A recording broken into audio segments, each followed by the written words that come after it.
Friends எல்லாரும் எப்படி இருக்கீங்க? இன்றைக்கி வீடியோவில் வந்து கிச்சன் க்ளீனிங் வந்து உங்கள் கூட ஷேர் பண்ணிக்க போகிறேன். காலையில் இப்போ பிரேக்ஃபாஸ்ட் அண்ட் லஞ்சுக்கு வந்து ஒரு இதான் எப்போவுமே ரெடி பண்ணுறது. பாப்பா வந்து முன்னாடி ரெகுலராக லிக்விட் ஐட்டம் கேட்டுட்ருப்பாங்களா, கஞ்சி வச்சு கொடுத்துட்டே இருந்தோம். இப்போ அது அவங்களுக்கு போர் அடிச்சு போயிட்டு போல இருக்குது. அதனால் லஞ்சுக்கு செய்கிற சாதத்தையே வந்து நான் டேஸ்ட் பண்ணுறேன்னு சொல்லிட்டு காலையிலே கேட்க ஆரம்பிச்சிடறேன். நான் அவளோட ஃபேவரட்டாக தான் எப்போவுமே செஞ்சு கொடுக்குறோம் அப்படின்றதுனால இன்றைக்கி தக்காளி சாதமும் முட்டை ஆம்லேட்டும் வந்து போடலான்னு. நான் முட்டை ஆம்லேட் போட்டேன்னா அதே பிரேக்ஃபாஸ்ட்டுக்கு எனக்கு எடுத்துக்குவேன், சாதம் எடுத்துக்க மாட்டேன். பாப்பாவுக்கு சாதமும் முட்டை ஆம்லேட்டும் வச்சு கொடுத்துறப்போறேன். அதான் என்னோடய பிளான் இன்றைக்கி. அதனால் ஒரே இதாக தானே நம்ம செய்கிறோம், அதனால் சிம்பிளான வேலை தான், டக்குன்னு முடிஞ்சிருச்சு. தக்காளி சாதம் இன்றைக்கி கொஞ்சம் டிஃப்ரெண்ட்டாக ட்ரை பண்ணி பார்த்தேன். ஏன் அப்படி ட்ரை பண்ணணும்னு தோணுச்சுன்னா, யூடியூப்பில் வந்து ஒரு வீடியோ பார்த்தேன், ரெசிபி.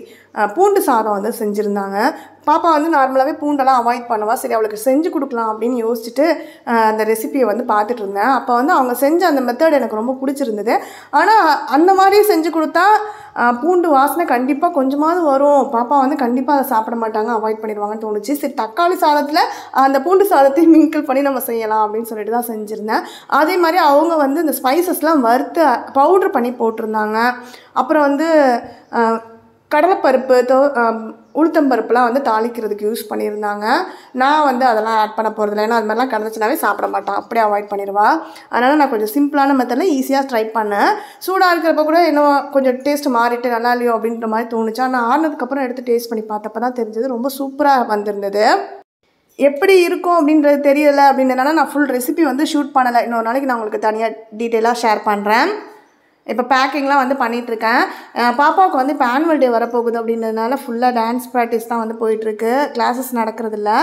இன்விடேஷன் கொடுத்துட்டாங்க, நாளைக்கு பேக்லாம் எடுத்துகிட்டு வர வேணாம், புக்ஸ்லாம் அப்படின்னு சொல்லிட்டாங்கம்மான்னு சொல்லிட்டு இருந்தாங்க. நான் மறந்துட்டு லஞ்ச் பேக்கில் பேக் பண்ணிட்டேன்.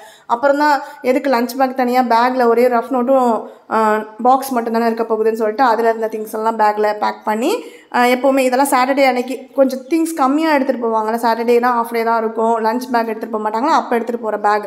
ஸோ அதில் பேக் பண்ணி அனுப்பிவிட்டேன். ஸ்கூலில் கொண்டு போய் விட்டுட்டு வந்துட்டு, ஏற்கனவே எப்போவுமே வந்து ஸ்கூலுக்கு விட போகிறதுக்கு முன்னாடியே பாத்திரத்தெல்லாம் கழுவி வச்சுட்டு தான் போகணும்னு வேகமாக வேலை பார்ப்பேன். இன்றைக்கி ரொம்ப பொறுமையாக தான் காலையில் வேலை பார்த்துட்டு இருந்தேன், ஏன்னா எனக்கு கொஞ்சம் டயர்டாக இருந்த மாதிரி இருந்துச்சு. அதனால கொஞ்சம் வெசல்ஸ் வந்து வாஷ் பண்ணாமல் போட்டு வச்சுருந்தேன். கொஞ்சம் மட்டும் வாஷ் பண்ணியிருந்ததெல்லாம் ட்ரையாக இருந்தது, அதெல்லாம் எடுத்து வச்சுட்டு இப்போ பேலன்ஸ் அந்த கடந்த வெசல்ஸ்லாம் வந்து வாஷ் பண்ணிகிட்ருக்கேன். வந்துட்டு ஸ்கூல்லேருந்து ஒரு 8:30க்கெலாம் பாப்பா விட்டுட்டு வந்துட்டேன். அப்புறமும் வந்து ஒரு 1.5 மணி நேரத்துக்கிட்ட அப்படியே தான் உட்காந்துருந்தேன். 9:45 கிட்ட ஆகிட்டு ஒரு வேலையும் நடக்கல. இந்த பாத்திரத்தை கூட கழுவாமல் தான் உட்காந்துருக்க மாதிரி இருந்துச்சு. இப்படியே ஒரு டயர்ட்னஸ் நம்ம உடம்புல இருக்குன்ட்டு நம்ம உட்காந்தே இருந்தோன்னா இன்னும் மேற்கொண்டு சோம்பேறித்தனம் தான் வரும் அப்படின்ட்டு எழுந்து வேலையை பார்ப்போன்னு சொல்லிட்டு ஸ்டார்ட் பண்ணேன். எப்போவுமே நான் வந்து கிச்சன் க்ளீன் பண்ணுறேன், ஏதோ ஒரு வேலை பார்க்க போகிறேன் அப்படின்னா, க்ளீனிங் வந்து ஸ்டார்ட் பண்ணுறதுக்கு முன்னாடி கண்டிப்பாக எனக்கும் வந்து சோம்பேறித்தனமாக இருக்கும். அந்த நேரத்தில் வந்து யூடியூப்பில் ஏதாவது வீடியோஸ்லாம் வந்து போட்டு பார்த்துட்ருப்பேன்.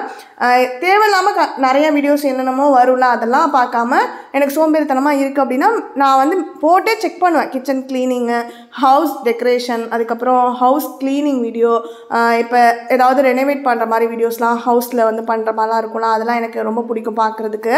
ஏற்கனவே வந்து பார்த்திங்கன்னா ரொம்ப மோசமான நிலைமையில் இருக்கிற வீடெல்லாம் வந்து பார்த்திங்கன்னா அழகாக டெக்கரேட் பண்ணுவாங்க. அதை க்ளீன் பண்ணுறது, அதுக்கு வந்து அவங்களே வந்து பார்த்திங்கன்னா பெயிண்ட் பண்ணுறதா இருக்கட்டும், சின்ன சின்ன ஒர்க்லாம் வந்து டிஐஒய் மாதிரி பண்ணி அதை டெக்கரேட் பண்ணுறது அந்த இடத்த, அதெல்லாம் எனக்கு ரொம்ப பிடிக்கும். அதெல்லாம் பார்த்து ஃபைனல் லுக் வந்து அவங்க காட்டுவாங்க பாருங்கள், அதை வந்து பார்க்குறதுக்கு ரொம்ப ஆசையாக இருக்கும். அதை பார்த்தோன்னாவே நம்மளுக்கு என்ன ஒரு சோம்பேறித்தனம் இருந்தாலும், எவ்வளோ ஒரு டயர்ட்னஸ் இருந்தாலும் என்னமோ பறந்து போயிடுற மாதிரி இருக்கும். அதுக்கப்புறம் எந்திரிச்சு வேலையை ஸ்டார்ட் பண்ணிட்டோன்னா, ஸ்டார்ட் பண்ணுறதுக்கு முன்னாடி வரைக்கும் தான் அந்த சோம்பேறித்தனம். ஸ்டார்ட் பண்ணிட்டா அதுக்கப்புறம் கடன்னு வேலை முடிக்கிற வரைக்கும் நம்மளுக்கு தூக்கம் வராதுன்னு சொல்லுவாங்களா, அந்த மாதிரி தான் வேலை பார்த்துட்டு இருந்தேன்னா நிறுத்தாமல் பார்த்துட்டே இருப்பேன். இன்றைக்கி வந்து எனக்கு கொஞ்சம் கோல்டும் இருந்தது அப்படின்றதுனால தான் வந்து அந்த டயர்ட்னஸ் இருந்தது. அதனால் கொஞ்சம் பொறுமையாக தான் வந்து பார்த்தேன். கரெக்டாக நான் இன்றைக்கி என்ன பிளான் பண்ணேன்னா, ஃபுல் கிச்சனே ஒரே நாளில் பண்ண முடியுமா அப்படின்றது தெரியல. ஒரு ஆஃப் வந்து கம்ப்ளீட் பண்ணிடலாம், என்ன எவ்வளோ நேரம் ஆனாலும் ஒரு ஆஃப் கம்ப்ளீட் பண்ணிவிட்டு அதுக்கப்புறம் ரெஸ்ட் எடுப்போம், இன்னொரு நாளைக்கு இன்னொரு ஆஃப் பார்த்துக்கலாம் அப்படின்ற மாதிரி தான் பிளான் பண்ணி க்ளீன் பண்ணிகிட்டு இருந்தேன். இப்போ வந்து வீடியோஸ்லாம் நீங்கள் பார்க்குறப்ப கிச்சன் வந்து எவ்வளோ க்ளீனாக இருக்குது அப்படின்ற மாதிரி தான் நீங்கள் டெய்லியும் நினைப்பீங்க. ஆனால் அந்தளவுக்குலாம் க்ளீன் இருக்காது. ஏன்னா ஜூன் மாதம் தான் நம்ம டீப் க்ளீன் பண்ணது. அதுக்கப்புறம் பண்ணுறப்பெல்லாம் வந்து பார்த்திங்கன்னா மேலோட்டமாக அவுட்டரில் ஒரு நாளைக்கு இப்போ இந்த மாதிரி மேலே டைல்ஸ் க்ளீன் பண்ணலாம், அப்படியே விட்டுருவேன். கை கட்டினது ஒரு வரைக்கும், மேலே ரொம்பலாம் ஏறி க்ளீன் பண்ண மாட்டேன். அப்புறம் க்ளீனாக நின்றுக்கிட்டே வந்து கேபினட்ஸோட டோர்லாம் அப்படியே தொடச்சி விடுவேன். ஒரு மாதத்தில் கண்டிப்பாக ஒரு டைம் அது கேபினட்ஸோட டோரை வந்து தொடச்சி விடுவேன். அதனால் நீட்டாக இருக்கிற மாதிரியே இருக்கும். ஆனால் கேபினட்ஸ்குள்ளேலாம் வந்து பார்த்திங்கன்னா எறும்பெல்லாம் இல்லாமலாம் இருக்காது, கண்டிப்பாக எறும்பெல்லாம் உள்ளே போகும். நான் வந்து உள்ளே எறும்பு சாப்பிக்ஸ் போட்டிருப்பேன் அப்படின்றதுனால அதில் பட்டு அது எல்லாமே இறந்து அங்கேயே உள்ளே கிடக்கும். அதுதான் எனக்கு பெரிய லெவலில் டஸ்ட்டாக இருக்கிற மாதிரி இருக்கும் கேபினெட்ஸ்குள்ளே. அதுக்கப்புறம் எட்டுக்கால் பூச்சிலாம் கூட இப்போ அங்கங்கே சில நேரம் வந்துட்டு கூடு மாதிரி உள்ளெல்லாம் கட்டிடுது கேபினெட்ஸ்குள்ளே. அதெல்லாம் உள்ளே விட்டோன்னா ஃபுல்லாக நம்மளுக்கு உட்டெல்லாம் டேமேஜ் ஆகிடும். அதுக்காகவே வந்து பார்த்திங்கன்னா கொஞ்சம் பார்த்து க்ளீன் பண்ணிடணும்னு நினச்சிட்டே இருந்தேன். பொங்கலுக்கு முன்னாடியே இந்த க்ளீனிங் வந்து முடிச்சிருக்க வேண்டியது. எனக்கு கிச்சன் க்ளீன் பண்ணணும் அப்படின்னா கண்டிப்பாக ஜன்னல்லாம் நல்லா திறந்து விட்டு காத்தோட்டமாக வச்சுட்டு பண்ணால் டக்கு டக்குன்னு தொடக்கி காஞ்சிரும். நம்ம திருப்பி எடுத்து அடுக்கிறதுக்கும் வசதியாக இருக்கும். அந்த டைமில் வந்து பக்கத்தில் ஃப்ளாட்டில் ஏதோ ஒன்று இறந்து கிடந்ததுனால நம்மளுக்கு ஸ்மெல் வந்துகிட்டே இருந்தது. அதனாலே ஜன்னல்லாம் நான் திறக்காமல் அடைச்சி வச்சுருந்தேன். அதை ஜன்னல்லாம் இழுத்து மூடி வச்சுட்டு என்னத்தை க்ளீன் பண்ணுறதா அந்த மாதிரி எனக்கு தோணுச்சு. அதனால தான் அப்படியே அவுட் சைடு கேபினெட்ஸ் டோர் மட்டும் தொடச்சிட்டு விட்டுட்டேன். நம்ம கிச்சனில் வந்து இந்த மாதிரி ஹைட்ராலிக் டோர்ஸோட ஒரு 6 கேபினெட்ஸ் வந்து வரும். இந்த இடத்துல 2 கேபினெட் இருக்குது. பேரலல் கவுண்டர் ஸ்பேஸில் வந்து 4 இது வந்துடும். இதில் எனக்கு வந்து இந்த ஹைட்ராலிக் டோர்ஸ் வந்து சுத்தமாக சாட்டிஸ்ஃபைட் கிடையாது. ரொம்ப டைட்டாக இருக்கிற மாதிரி இருந்துச்சு. சரி போக பழகிடும் அப்படின்னு பார்த்தா 2 இது நான் முன்னாடியே சொன்னேன்னா ஓப்பன் பண்ணுறப்ப அந்த கம்பி மாதிரி உள்ளே கொடுத்துருக்க ப்ரொவிஷன் வந்து எடுத்துக்கிட்டு அதுக்கப்புறம் அதை நம்ம மேலே தூக்கி நிறுத்தலாம் முடியாது. இப்படி தூக்கிட்டு ஏதாவது வைக்கணும்னா வச்சுட்டு டக்குனு கையோட க்ளோஸ் பண்ணிட்டு வர மாதிரி இருக்குது. அதனால் அதோட யூசேஜ் வந்து எனக்கு ஒரு சாட்டிஸ்ஃபைடு இல்லை. இந்த இடத்துல இருக்க இந்த 2 டாப் கேபினெட்ஸுமே நான் எம்டியாக தான் வச்சுருந்தேன். எனக்கு ஒவ்வொரு டைம் அதை ஓப்பன் பண்ணி எடுக்கிறதுக்கெலாம் வந்து மேலே இருக்க டாப் கேபினெட்ஸ்லாம் அடிக்கடி எடுக்கிற மாதிரி இருந்துச்சுன்னா நம்மளுக்கு கண்டிப்பாக கைவலி வந்துடும். இப்போ கூட பரவாயில்ல, ஃப்யூச்சரில் கண்டிப்பாக நம்மளுக்கு அதோட கஷ்டம் தெரியும். அதனால நாங்கள் வந்து இந்த இடத்துல இந்த மாதிரி க்ளோஸ்டாக டாப் கேபினெட்ஸ் கொடுத்ததுலேருந்து எனக்கு ஒரு சாட்டிஸ்ஃபைடு இல்லை. அதுக்கு வந்து ஒரு 2 ரேக் மட்டும் அடிச்சிருந்தோம்னா எமர்ஜென்சிக்கு நம்ம வைக்கிறதுக்கு இப்போ அந்த ஆயில் கண்டெய்னர்ஸ் வைக்கிறதுக்கு ப்ளஸ் வந்து நம்ம ஸ்பைஸ் ரேக் மாதிரி அதை வச்சுருந்துருக்கலாம் அப்படின்னு எனக்கு ஒரு ஐடியா இப்போ தான் வருது. இப்போதைக்கு ஒரு கேபினெட்டில் மட்டும் சால்ட்டு சுகரு குழம்பு மிளகாய்த்தூள் போட்டு செராமிக் ஜாரில் போட்டு வச்சுருக்கேன். ஏன்னா அது அடிக்கடி எடுக்கிறதுனால பக்கத்துலேயே இருக்கிற மாதிரி அது சமைக்கிற டைமில் வேணால் டோரை வேணால் திறந்து வேணால் வச்சுக்கலாம். சமைச்சு முடிக்கிறதுக்கப்புறம் எடுத்து வச்சுட்டு க்ளோஸ் பண்ணிக்கலாம். அந்த மாதிரி பிளான் பண்ணி வச்சுட்ருக்கேன். இந்த சைடில் இருக்கிறதுல வந்து பார்த்திங்கன்னா நம்மளுக்கு இந்த கேபினெட்ஸ்லாம் வந்து மேலே இருக்கிறது வந்து ஏதாவது பெரிய பெரிய பாத்திரங்கள் இருந்தால் அதை வச்சுக்கலாம். நடுவில் சென்டராக இருக்கிற ஸ்பேஸில் வந்து அவன் வைக்கிறதுக்கும் கீழே வந்து டிஷ்வாஷருக்கும் தான் ப்ரொவிஷன்லாம் கொடுத்துருக்கோம். பட் இப்போதைக்கு நம்ம அதில் வாங்கி அப்ளையன்ஸ் ஃபிட் பண்ணல அப்படின்றதுனால அதெல்லாம் வந்து நான் இப்போ சென்டராக இருக்கிற ஸ்பேஸில் தான் அரிசி உளுந்து அதெல்லாம் வந்து வச்சுருக்கேன். பெரிய பெரிய கண்டெய்னரில் போட்டு வச்சுருக்கிறதுனால வெயிட்டு தாங்குதான்னு நம்ம செக் பண்ணுவோன்றதுக்காகவும் வச்சேன். அரிசியெல்லாம் ஃபுல்லாக இருக்கிறப்ப வந்து பார்த்திங்கன்னா ஒரு 15 கிலோ கிட்டையாவது கண்டிப்பாக உள்ளே இருக்கும். அரிசி உளுந்து சர்க்கரை எல்லாம் சேர்த்து நல்லா தான் வெயிட்டு தாங்குது. கீழே வந்து டிஷ்வாஷருக்கான ஸ்பேஸில் வந்து பார்த்திங்கன்னா இப்போ எம்டி சிலிண்டர்னு இருக்கலாம், அதை வந்து வச்சுக்கிட்டு இருக்கேன். ஸ்டார்டிங்கில் கிச்சன் டிசைன் பண்ணுறப்பே சொன்னாங்க எல்கார்னர் மாதிரி நம்ம இங்கே பண்ண முடியாது, இந்த இடத்த வந்து க்ளோஸ் பண்ணிடலாம் அப்படின்னு சொல்லியிருந்தாங்க. நான் இல்லை, இந்த இடத்துல ஒரு சின்ன ஷெல்ஃப் மாதிரியாவது கொடுத்து டோர் போட்டு கொடுத்துருங்க, கிச்சனுக்கு வந்து நம்ம நிறைய க்ளீனிங் எசென்ஷியல்ஸ்லாம் வச்சுருப்போம், அதெல்லாம் இதில் வந்து வச்சுக்கலாம் அப்படின்லாம் பிளான் பண்ணேன். ஆனால் நம்ம வந்து நிறைய வந்து பார்த்திங்கன்னா மினிமலான திங்ஸாக வச்சுருக்கோம் இப்போ அப்படின்றதுனால எனக்கு இந்த இடம்லாம் யூஸே ஆகலை. ரெண்ட் ஹவுஸில் இருந்த மாதிரி நம்ம திங்ஸ் நிறையா வாங்கி உள்ளே டம்ப் பண்ணி சேர்த்து கிச்சனில் மட்டும் இல்லை பெட்ரூமில் கூட திங்ஸ்லாம் நிறைய வச்சுருப்பேன். அந்த மாதிரிலாம் இருந்துச்சுன்னா இந்த இடத்துல வந்து ஃபில் பண்ணியிருந்திருப்பேன். ஆனால் க்ளீனிங்லாம் வந்து சிம்பிளிஃபை பண்ணணும் அப்படின்றனால நிறைய டீக்ளட்டர் பண்ணோம், கம்மியான திங்ஸ்ன்றப்ப இதெல்லாம் எம்டியாக தான் இருக்குது. இப்போ இதை எம்டியாக இருக்கிற டோரை க்ளீன் பண்ணுறது தான் ஒரு வேலையாகவும் இருக்குது எனக்கு. நம்ம கிச்சனில் நான் ஃபேஸ் பண்ணுற இன்னொரு ப்ராப்ளம் என்ன அப்படின்னு பார்த்தீங்கன்னா சுத்தமாகவே யூசேஜில் இல்லாமல் இருக்கிற அந்த ஓப்பனே பண்ண மாட்டோம் அப்படின்ற இருக்கிற கேபினெட்ஸோட டோரோட க்ளோசிங் இருக்கக்கூடிய ப்ராக்கெட்ஸில் வந்து அந்த ஸ்டெயின்லெஸ் ஸ்டீலில் துரு இறங்குது. அது எப்படி ஏறுது அப்படின்றது தெரியல. இப்போ நான் தொடச்ச பாருங்க அந்த சின்ன கேபினெட்ஸோட அந்த ப்ராக்கெட்ஸில் வந்து WD-40 யூஸ் பண்ணி தான் நான் அந்த துருலாம் எடுத்தேன்.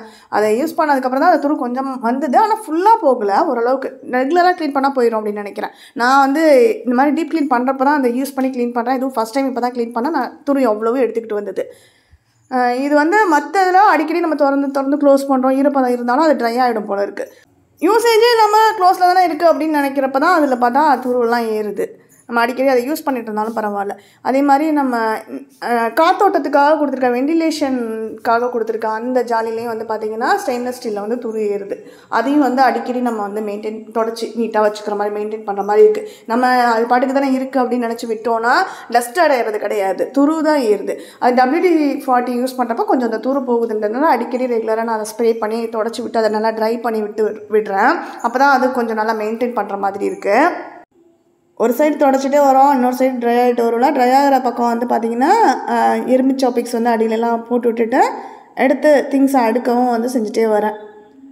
மேலேருந்து ஸ்டார்ட் பண்ணி அப்படியே ஒவ்வொரு கார்னராக அப்படியே நம்ம முடிச்சுட்டே வந்தோன்னா ஃபுல்லாக முடிக்க முடியலனா கூட எதோட முடியுதோ அதோட அப்படியே ஸ்டாப் பண்ணிவிட்டு அடுத்தடுத்த நாள் வந்து நம்ம கண்டினியூ பண்ணிக்கலாம்.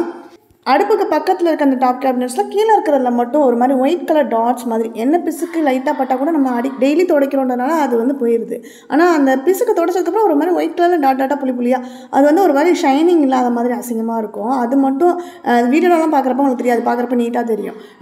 கிட்ட பார்க்குறப்ப தான் அது நல்லா விசிபிளாக இருக்கும். அது வந்து நான் WD-40 யூஸ் பண்ணி கூட வந்து ஸ்ப்ரே பண்ணி தொடச்சி பார்த்தேன், அப்போ கூட போகலை.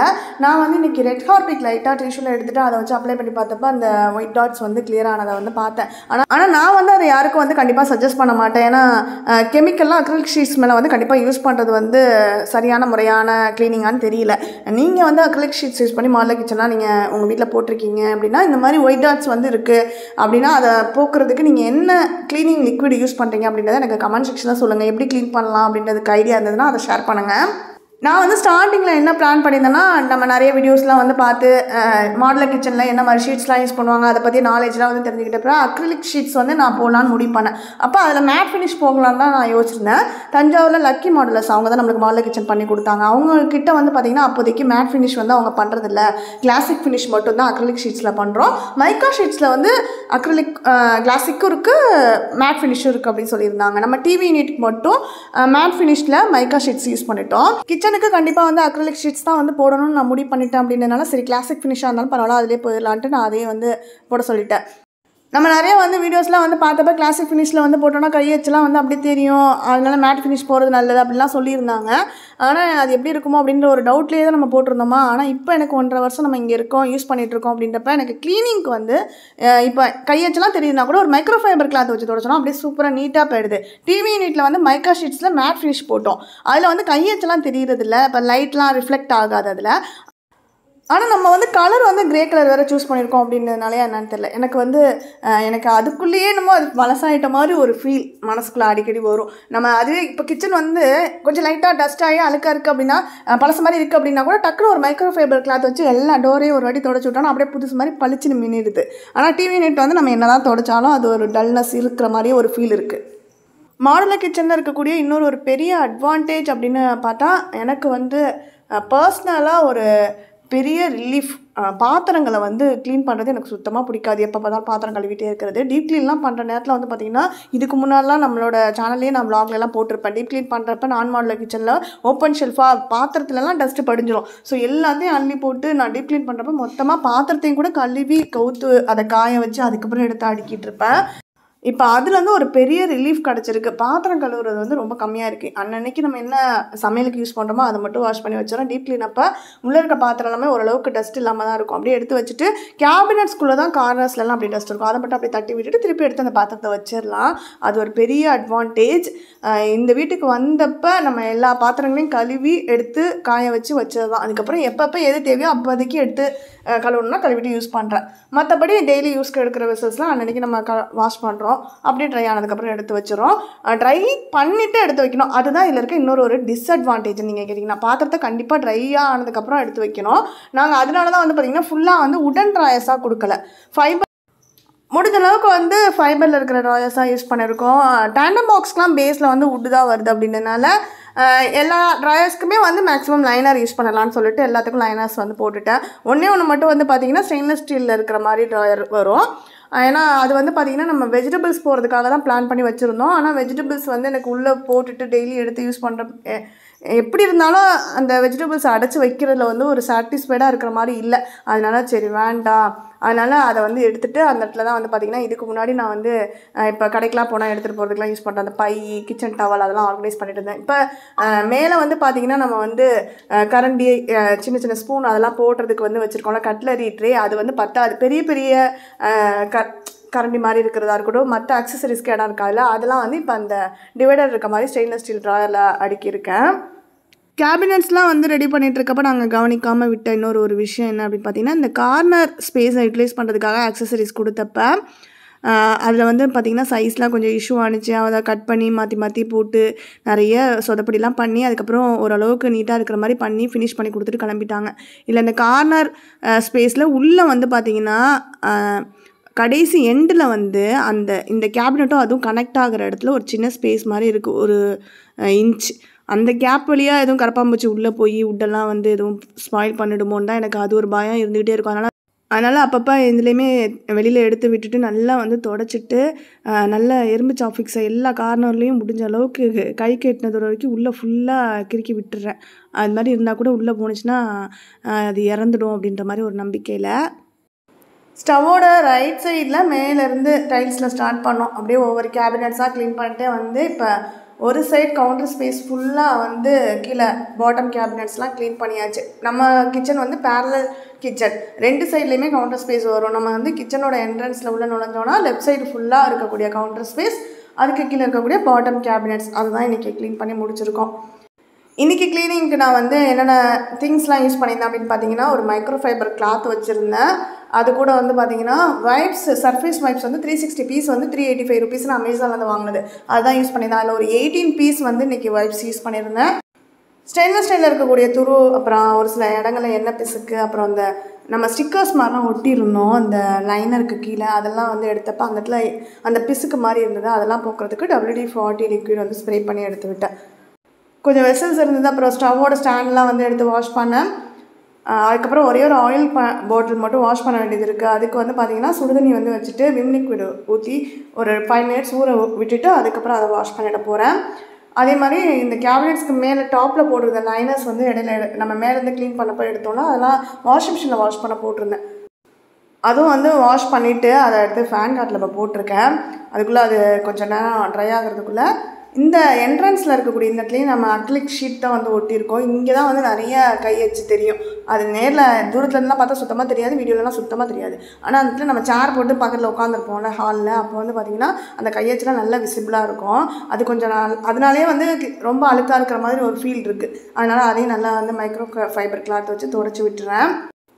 கிச்சனில் நாங்கள் ஃபேஸ் பண்ணுற இன்னொரு ப்ராப்ளம் என்னென்னா, நம்ம சிங்கில் வெசல்ஸ்லாம் வாஷ் பண்ணுறப்ப தண்ணிலாம் தெரிச்சிச்சுன்னா அது அப்படியே ஆப்போசிட் டைரக்ஷனில் ஸ்டவ் சைடு போகுது. இப்போ நம்ம கிச்சன் மேக் பண்ணுறப்பே கண்டிப்பாக கவனிக்க வேண்டிய விஷயமும் இதுதான். கிரானைட் வந்து பார்த்திங்கன்னா அது ஒரு பொசிஷன், எந்த இடத்துல தண்ணி ஊற்றினாலும் சிங்கில் வந்து விழணும், அந்த மாதிரி இருக்கணும்.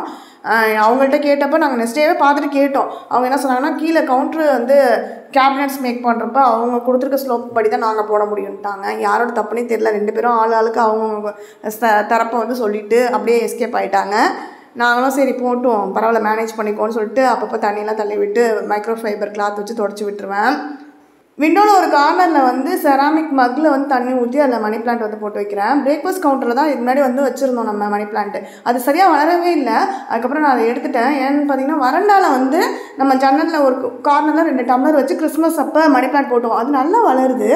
அந்த இடத்துல நல்லா காற்றடிக்கல, அதனால தான் வளருதோம். இங்கேயும் என்ன தான் ஜன்னலாம் திறந்து வச்சாலும் பிரேக்ஃபாஸ்ட் கவுண்டரில் வைக்கிறது வந்து வளரவே மாட்டேது. கிச்சனில் இருக்கிறனால ஹீட்னாலையா என்னன்னு தெரியல. சரி ஓகே, விண்டோவில் ஒரு டைம் நம்ம செட் பண்ணி பார்க்கலான்னு சொல்லிட்டு நான் இந்த மாதிரி செட் பண்ணியிருக்கேன். 12:30 கிட்ட வந்து க்ளீனிங்கை முடித்தேன். கொஞ்சம் கை வலிக்க ஆரம்பிச்சிச்சு. அதனால தான் அடுத்து ஆப்போசிட் கவுண்டர் சைடு நான் வந்து போகலை. அது இன்னொரு நாளைக்கு பார்த்துக்கலான்னு அப்படியே விட்டுட்டு கொஞ்சம் நேரம் ரெஸ்ட் எடுத்துகிட்டு பாப்பா வந்து ஸ்கூல்லேருந்து அழைக்கிறதுக்கு போயிருந்தேன். பாப்பாவுக்கு வந்து பார்த்திங்கன்னா இப்போ ஆனுவல் டேயில் வந்து டான்ஸ் சேர்ந்துருக்காங்கன்னு சொல்லியிருந்தேன்ல, அதுக்கான ட்ரெஸ் வந்து கொடுத்துருந்தாங்க. அதை தான் வந்து எடுத்துகிட்டு வந்து என்கிட்ட இப்போ காட்டிகிட்டு இருக்காங்க. இப்போது ஸ்கூலுக்கு அவளை அழைக்க போகிறதுக்கு முன்னாடி ஃப்ளோர்லாம் நல்லா க்ளீன் பண்ணி கூட்டிக்கிட்டு தொடச்சிலாம் வச்சுட்டு போயிருந்தேன். அவளை அழைச்சிட்டு வந்தோடனே இந்த ட்ரெஸ்ஸை வந்து எடுத்து காட்டியிருந்தாங்க பாருங்கள். இதுலேருந்து கொட்டின ஜிக்னா அவ்வளோ இது அப்படியே தர ஃபுல்லாக படிஞ்சு போயிட்டு அதை அழுறதுக்கு ஒரு 10 நிமிஷம் அதோட போராடினா போகவே இல்லை. சரி இன்னொரு நாளைக்கு நம்ம மாப் போட்டு விட்டுக்கலான்ட்டு விட்டாச்சு. காலையில் வாஷ் பண்ணி வச்சுருந்த ஆயில் கண்டெய்னரில் வந்து இப்போ எண்ணெய் ஃபில் பண்ணிட்டேன். காஃபி வந்து இடையில அவாய்ட் பண்ணுவேன், குடிக்கக்கூடாதுன்னு. இருந்தாலும் வந்து பார்த்திங்கன்னா இந்த மாதிரி ஹெவியான ஒர்க்லாம் பண்ணுறப்ப கண்டிப்பாக வந்து காஃபி இல்லாமல் இருக்க முடியாது. அதனால் இன்றைக்கி எனக்கும் பாப்பாவுக்கும் 2 பேருக்குமே சேர்த்து காஃபி போட்டிருந்தேன். நைட்டு டின்னருக்கு வந்து ஒரு சிம்பிளான பாஸ்தாவோட இன்றைக்கி நாள் வந்து முடியுது. இதோட இந்த வீடியோ எண்ட் ஆகுது. இன்னொரு இன்ட்ரெஸ்டிங்கான வீடியோவில் வந்து உங்களை மீட் பண்ணுறேன். அது வரைக்கும் பை, டேக் கேர் ஃப்ரெண்ட்ஸ்.